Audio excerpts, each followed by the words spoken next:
जी, break से आगे वापस आपको कहेंगे एक बार फिर से खुश आमदीद और बात करेंगे इस वक्त हम योगा की अहमियत पे, जो ना सिर्फ हमारी जिस्मानी सेहत के लिए मुफीद है बल्कि हमारे जहनी सुकून और तवानाई का भी सर चश्मा है। और जब योगा की बात होती है तो एक नाम जो हमेशा से हम सुनते चले आ रहे हैं वो है योगी वजाहत का। यकीनन वही हमारे साथ इस वक्त मौजूद हैं जो हमें बताएंगे कि किस तरह डेली लाइफ में हम योगा की अहमियत को समझते हुए उसे शामिल करें, उसकी एक्सरसाइजेस करें और किस तरह अपनी ज़िंदगी को जो है ज़हनी तौर पे भी पुरसुकून बनाएं और अपनी जो बॉडी है उसमें तवानाई को कैसे लेके आएँ। तो हम जानेंगे कि योगा से किस तरह ज़हनी दबाव, थकन को कम किया जाए, बल्कि कौन से ऐसे आसान से ईजी से स्टेप हैं जो हर एज में किए जा सकते हैं। इनसे मिलते हैं और इनसे जानते हैं, क्योंकि मैं जब ये आए मेरे सामने तो मैंने कहा कि योगा की अहमियत को तो ना आपको देख के ही योगी साहब समझ जाना चाहिए कि कितनी अहमियत है। अस्सलाम वालेकुम, कैसे हैं आप? वालेकुम अस्सलाम व रहमतुल्लाहि व बरकातुहू। सुबह खैर। बहुत शुक्रिया कि आज के प्रोग्राम में आप आए हैं। और देखें, ये मेरा ख्याल से इससे बड़ी बात नहीं होगी कि आपको देख के हमें इस चीज़ को समझना चाहिए कि कितनी अहमियत है योगा की। तो ये बताइए कि हम सर्दियाँ आती हैं, मौसम चेंज होता है, कमर दर्द है, आपके जोड़ों में दर्द है, मुश्किल हो रही है, हम एक्सरसाइजेज नहीं कर सकते, तो ये चीज़ें अगर हम फेस कर रहे हैं, कमर दर्द, जोड़ों का दर्द और अब तो सर दर्द भी इतना ज़्यादा हो जाता है फिर, तो इस सब के लिए कौन से ऐसे पोजेस हैं जो हम योगा में इस्तेमाल करते हुए अपने आप को बेहतर कर सकते हैं? पहले तो मैं आपका शुक्रिया अदा करता हूँ, आपने मुझे मौका दिया और मेरे लिए हमेशा ये जगह, क्योंकि मेरे साथ वाबस्ता है मेरे बिल्कुल यादें चैनल हैं। के हवाले से, तो इसलिए मैं जब भी यहाँ आता हूँ तो एक अजीब माजी में चला जाता हूँ। तो इसका शुक्रिया, और इसका भी शुक्रिया कि आपने एक बहुत अच्छे मौजू पे गुफ्तगू के लिए मुझे बुलाया। मुझ नाचीज़ की जो मालूमात है थोड़ी सी वो मैं आपके साथ शेयर कर देता हूँ। जी।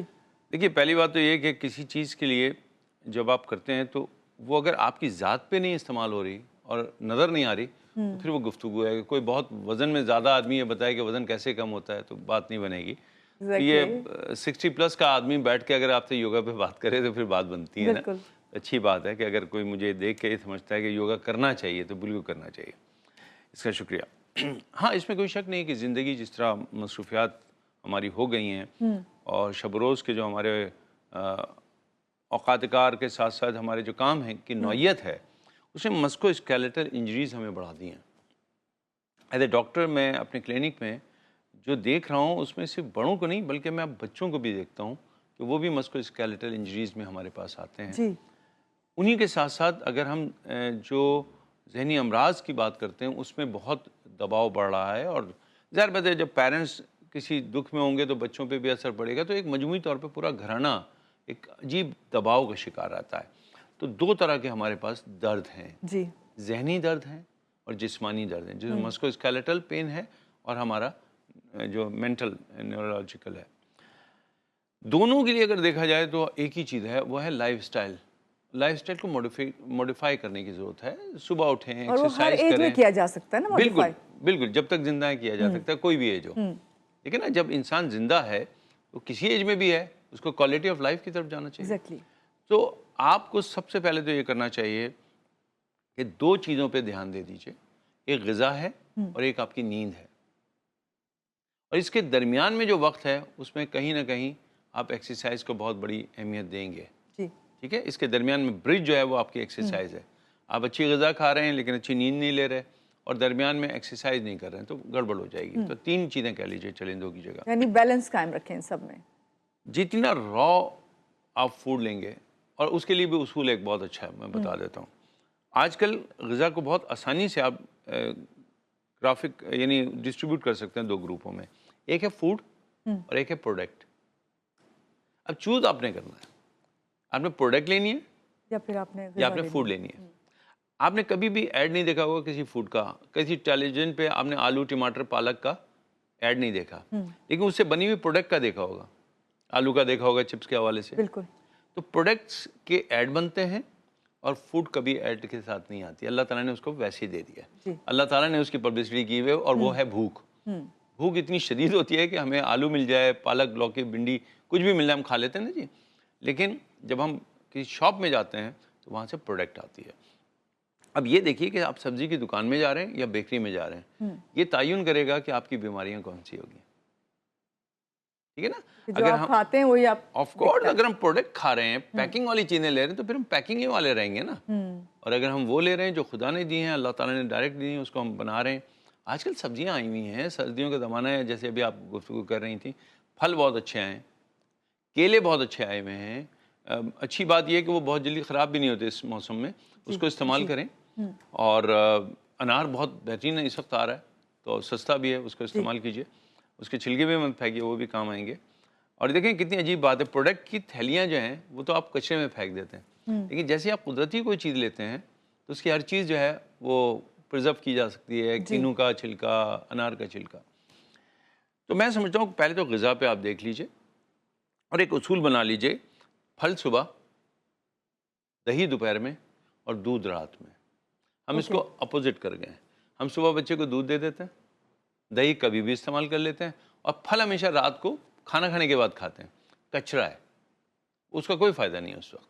तो बेहतर है कि उस उसूल पैटर्न को फॉलो कर लीजिए, सुबह फल खाएं, दही दोपहर में बस, उसके बाद रात में नहीं, और दूध रात में ले लें अगर लेना है। बाज़ लोग कहते हैं कि सुबह जब हमारी होती है वो कॉफ़ी या चाय मस्ट है, उसके बाद जी फ्रूट ले लें, लोग कहते हैं, है भी ऐसे, रूटीन ऐसी बन गई है ना, अपनी रूटीन में कुछ हम लोग उसका कहते हैं शामिल नहीं किया, कुछ लोग कहते हैं, मोस्टली भी मैं कहते उनमें हैं शामिल वैसे। नहीं हूँ। अच्छा इसलिए मैं कह रहा हूँ कुछ लोग कहते हैं। अगर चलें ये सब चीज़ें हैं, हम फॉलो करते हैं, हेल्दी लाइफस्टाइल को लेके आते हैं, लेकिन उसमें जो आपने जो ब्रिज बनाने वाली बात कही है ना, और फिर हम योगा पे आ जाए, तो तनाव और गुस्सा, ये पेन, ये सब कम करने के लिए आप कौन से ऐसे इजी स्टेप हैं जो हमें इस तरह बैठे बैठे बता सकते हैं? क्योंकि मुझे आज तक आपका वो वाला वजन कम वाला तो स्टेप नहीं भूला है जो आपने मुझे बताया हुआ है, और आपने ये बताया हुआ है बस। बिल्कुल दैट्स इट। मुद्रास। ये जी देखिए, अगर एक्सरसाइज करनी है तो इसका मैं इसीलिए एक बाद दफ़ा मना भी करता हूँ, जब टीम मुझे कहती है जी मैट ज़रूर लेके आइएगा योगा। मैंने कहा भाई मैट के बगैर भी योगा होता है, और वो ज़रा ज़रूरी है। वो प्रिपरेशन करके ना उस तरह फिर हिम्मत नहीं होती लोगों में, लेजी अब मैं हो देखिए जाते यहाँ हैं। बैठा हूँ ना जी मैं भी आपको योगा करके दिखाता हूँ। सबसे पहली जो चीज़ होगी ना आपके पास, सबसे आसान, वो है ब्रीदिंग। वजन कम करना है उसकी अलग ब्रीदिंग है, रिलैक्स होना है उसकी अलग ब्रीदिंग है। आप रिलैक्स होना चाहते हैं, गहरी सांस लीजिए और स्लोली निकाल दीजिए। 4x4 8 कर लें, 4-4-8 बहुत आसान है और एंटी एजिंग है। आपने इनहेल किया, ये एंटी एजिंग बताया आपने सबसे होल्ड ज्यादा। किया, और एक्सहेल किया डबल, 4-4-8 हो गया ना। कुछ ही देर में आप रिलैक्स भी हो जाएंगे और ये रिवर्स एजिंग भी शुरू हो जाएगी। रात को अगर कर लें तो ये रिपेयर का काम करेगी। बेस्ट टाइम इज नाइट, कि अगर आप योगा कर रहे हैं तो नाइट नहीं, ये ब्रीदिंग अगर प्राणायाम कर लें। दूसरी जो ब्रीदिंग मैं आपको चाहूँगा, और इस तवज्जुह से चैनल के, वो है डीप ब्रीदिंग। डीप ब्रीदिंग नहीं करते हैं आप लोग। गहरी सांस लें, पेट को फुलाएं और होल्ड कर लें थोड़ी सी देर, ताकि वो ऑक्सीजन पूरी तरह आपके जिस्म में इस्तेमाल हो जाए। फिर उसके बाद स्लोली एक्सहेल करते हैं। जल्दी नहीं करनी है, सही। सांस लेने में जल्दी नहीं करनी है। कितना टाइम लेगा ये, ड्यूरेशन कितनी होगी इसकी? अगर कोई हार्ट पेशेंट है तो उसको तो कम भाग नहीं लगाना है, होल्ड नहीं करना है, ठीक है? होल्ड नहीं करेंगे, मुश्किल हो जाएगी ब्रीथिंग। नहीं, वो हार्ट के ऊपर बहुत इफेक्ट पड़ सकता है। लिहाजा आम लोगों को करना चाहिए, इनहेल करें। हम तो ये करते हैं, इनहेल किया और इनहेल करते ही एक्सहेल कर देते हैं, तो वो यूटिलाइज नहीं होती हमारी बॉडी में ऑक्सीजन।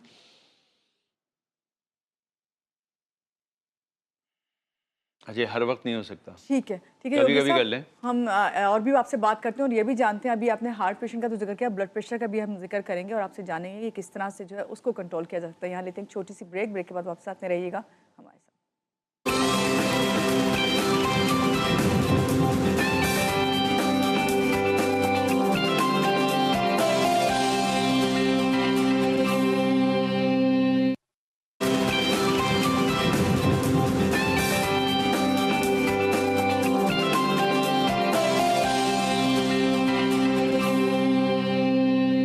जी ब्रेक से आगे वापस आपको कहेंगे खुश आमदीद, और योगी वजाहत हमारे साथ हैं। योगी साहब, मैं सबसे पहले तो आपसे इस वक्त ये जानना चाहूँगी कि बहुत ज़्यादा कंप्लेन करते हैं मौसम की चेंज होने की वजह से, जो मैं अभी शुरू में कह रही थी कि भाई दर्द जो है वो बढ़ जाता है, जो नॉर्मली आप फील नहीं कर रहे होते, लेकिन सर्दियों में ज़्यादा बढ़ जाता है, ख़ासतौर से कमर दर्द और जोड़ों का दर्द।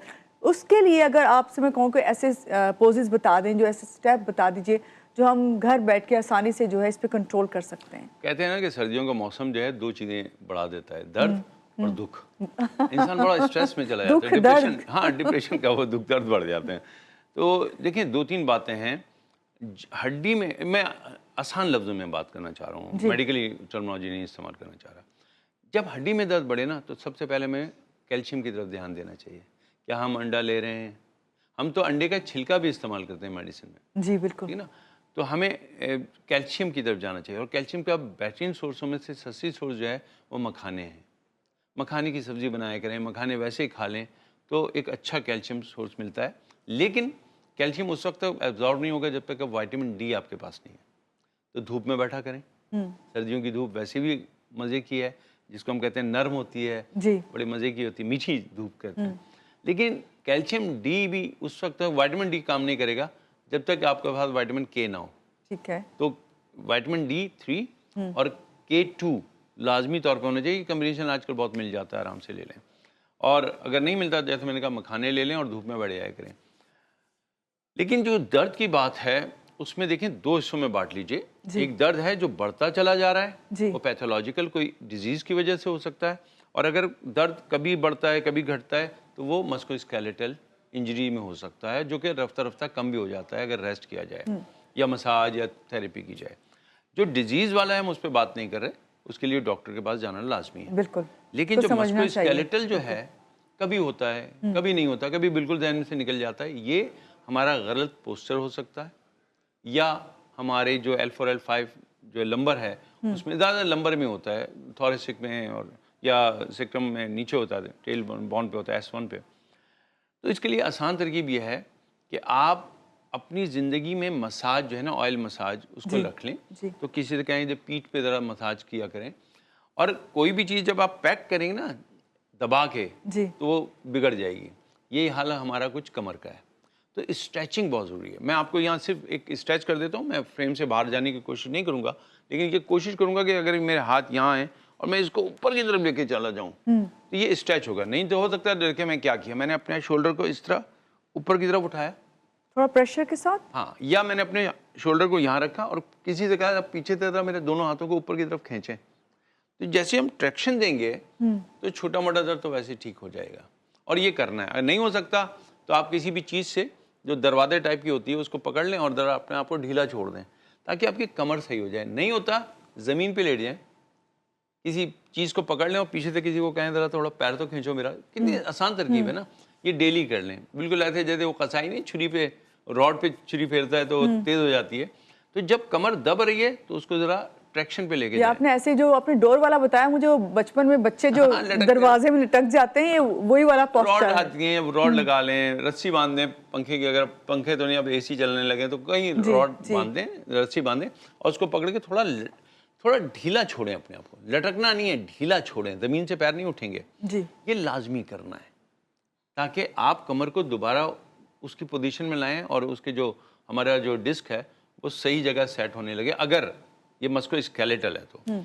दूसरा ये कि मैंने ग़िज़ा का आपको कहा, लेकिन योगा की जो एक्सरसाइज हैं 3 वो बड़ी कमाल की हैं। एक तो स्ट्रेचिंग हो गई, दूसरी हमेशा ना ट्विस्टिंग कर लिया करें इस तरह डेली। इससे आपका जो वर्टिब्रा है, ट्विस्टिंग हमने बहुत सिंपल सी गहरी सांस ली और सांस निकालते हुए थोड़ा सा ट्विस्ट किया। अब यहाँ सांस ले रहा हूँ मैं और मैंने 1 2 3 4 10 तक काउंट किया, फिर सांस ली, सांस निकालते हुए इधर टर्न किया, सांस फिर मैंने लेता रहूँगा और यहाँ 10 काउंट किया। अब इसको 3-4 दफ़ा कर लें। इससे ज़हनी सुकून भी मिलता है आपको, कमर दर्द जाने के साथ साथ। Of course. अच्छा, ये पोस्चर जब आप बता रहे हैं ना, तो हम ख़वातीन जब इस तरह के पोस्चर कोई कर रहे होते हैं ना योगा, तो हम क्या है, हमारा ध्यान क्या होता है, हमारे घर की ये चीज़ ठीक है नहीं, ये डेकोरेशन पीस सही रखा है, हम ज़हनी तौर पर डिस्टर्ब, तो इसके लिए फिर ये तरकीब है, आईज क्लोज कर रहे हैं। यही मैं कहने लगी थी, योगा करते हुए द बेस्ट कि आप बंद आंखों से करें, अपने ऊपर फोकस उसी वक्त कर सकेंगे आप, ऐसा ही है ना। हाँ, और तीसरी चीज़ जो है वो बैकवर्ड बेंडिंग है। देखिए बैकवर्ड बेंडिंग, अगर आप सोफे पे बैठे ना, अब देखिए मैं मैट पे नहीं हूँ लेकिन मैं योगा तो कर रहा हूँ ना। अब मैंने अपने ही हाथों को, इंसान की जो सिस्टम है जो उसी तरह बनाया गया कि अल्लाह ताला ने, अब ये हाथों को पकड़ के और हल्का सा चिन को ऊपर करें और हल्का सा बैकवर्ड कर दें, इतना कि दर्द ना हो रहा हो। अगर दर्द हो रहा है तो उससे पहले जहाँ दर्द, स्ट्रेच करना है, थोड़ा सा कर्व दिया करें, क्योंकि हम आमतौर पे आगे की तरफ झुक रहे हैं, जिससे हमारा लंबर जो है ना L4 L5 खुल रहा है, और यही हमारी बहुत बड़ी वजह है दर्द की, क्योंकि हम आगे की तरफ बहुत जा रहे हैं। रिवर्स स्ट्रेच तो करते ही नहीं। अच्छा, इसके 2 फ़ायदे हैं। एक तो यूं करेंगे डबल चिन वैसे ही खत्म हो जाएगी, फेस अच्छा हो जाएगा, एंटी एजिंग इफेक्ट आएगा। और फेस लिफ्ट हो जाएगा आपका। जितना भी हम रिवर्स, बल्कि रिवर्स में मैं आपको एक बात बताता चलूं कि रिवर्स एजिंग का मतलब ये नहीं कि हम खूबसूरत नजर आए, हम तंदुरुस्त नजर आए। अभी 11 तारीख को एक ब्यूटी एक्सपो हो रही है, हमने फ्री ऑफ चार्ज इसीलिए लोगों के लिए एक सेशन रखा है वहाँ पे बाकायदा मेरा उसमें, और वो फ्री ऑफ चार्ज है, इसलिए मैं उसका जिक्र कर रहा हूँ कि देखिए वहाँ आने का मतलब ये नहीं है कि आप खूबसूरत हों, एंटी एजिंग पे है वो। खूबसूरत तो आप सभी हैं, हर कोई खूबसूरत होने खूबसूरत के है। साथ साथ आपके जो ऑर्गन्स हैं वो सही रहने चाहिए, किडनी सही रहे, लिवर सही हो, हमारा ब्रेन सही हो, ये है ये ना मजा। खूबसूरती है असल तो, सेहत। तवील सेहत अगर तंदुरुस्ती और जिंदगी की उमंगों के साथ नहीं है तो वो तो बोझ हो जाएगी ना। किसी ने क्या खूब कहा है कि जिंदगी वही है जो अपने पैरों पे चलते हुए हो, बिल्कुल, बिल्कुल। अपना बोझ डिपेंडिंग ना हो आप। अपनी उस पे लिया हो, किसी के बोझ पे तो नहीं बनना ना किसी के ऊपर। तो एक तो ये 3 एक्सरसाइज लाजमी करें।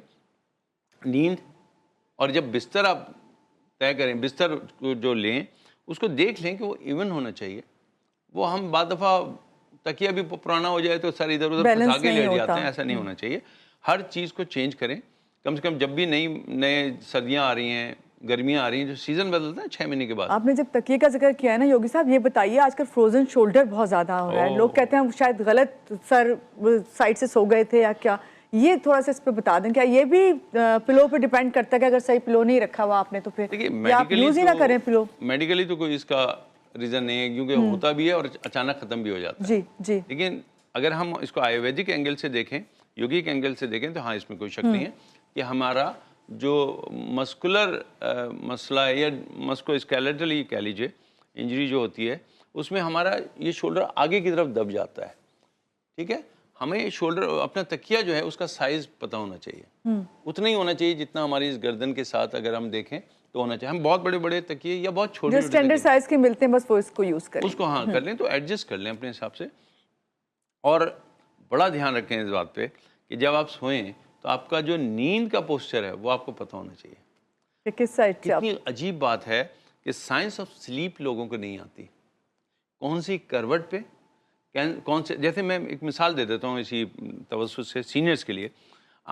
आमतौर पे जब हम लेटते हैं तो ये पैर हमारा फ्लोर पे इधर आ जाता है, रात भर ये हिप जो है बाहर की तरफ रहता है, तो बेहतर है कि एक पिलो यहाँ रख लें और अपना पैर इस तरह रखें कि उस तकिए के ऊपर ये वाला ऊपर वाला पैर जाए जिस साइड पे आप टर्न कर रहे हैं, उससे आपका हिप बॉल जो है वो खासी हद तक सेफ रहेगा। ठीक है, ठीक है, तो ये छोटी छोटी चीज़ें अगर हम कर लें, ब्रीदिंग, थोड़ी सी ट्विस्टिंग, स्ट्रेचिंग और ग़िज़ा का ख्याल, तो मेरे ख्याल से ये दर्द बहुत ज़हनी और अच्छा लाइफ स्टाइल है ये, और इसको अपनाने से ही हम बेहतर ज़िंदगी की तरफ जा सकते हैं किसी भी एज में। आपने ये बात बोली, बहुत शुक्रिया आपका योगी साहब, आज के प्रोग्राम में आप आए और आपने इतने अच्छी हमें एक्सरसाइजेज बताएंगे किस तरह हम योगा करते हुए अपने आप को खूबसूरत भी दिखा सकते हैं और अपने आप को तंदुरुस्त तवाना भी रख सकते हैं। यहाँ पे आपसे कहेंगे अपना बहुत ज़्यादा ख्याल रखें, पॉजिटिव रहें और दूसरों में खुशियाँ बांटें और ख़ुद भी खुश रहिए। इजाज़त चाहेंगे, अल्लाह हाफ़िज़।